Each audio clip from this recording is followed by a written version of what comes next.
त्याच्या 50 कामगारांसाठी एकूण रुपये 10,00,000चा बोनस जाहीर केला, जेणेकरून प्रत्येक पुरुषास 18,000 व प्रत्येक स्त्रीला 23,000 रुपये मिळतील. तर कंपनीतली पुरुष व स्त्रियांची संख्या किती?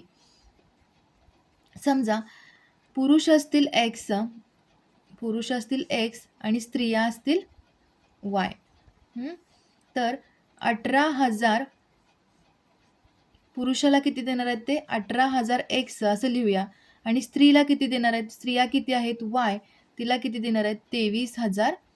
एकूण स्त्रिया आहेत वाय, एकूण पुरुष आहेत वाय, असे सगळे मिळून 10,00,000 त्यांना बोनस वाटायचा आहे.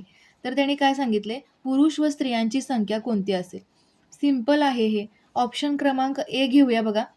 18 गुणिले 3 किती होईल? एक्सची व्हॅल्यू जर 30 आली, पूर्ण मल्टिप्लिकेशन करत बसायचं नाही. 18 गुणिले 3 किती होणार आहे?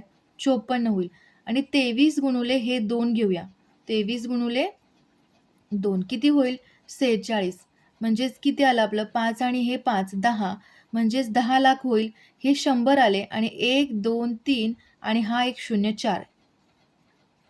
म्हणजे आपली व्हॅल्यू बरोबर इथं 10,00,000 आलेली आहे. पर्याय क्रमांक ए आपलं उत्तर असेल.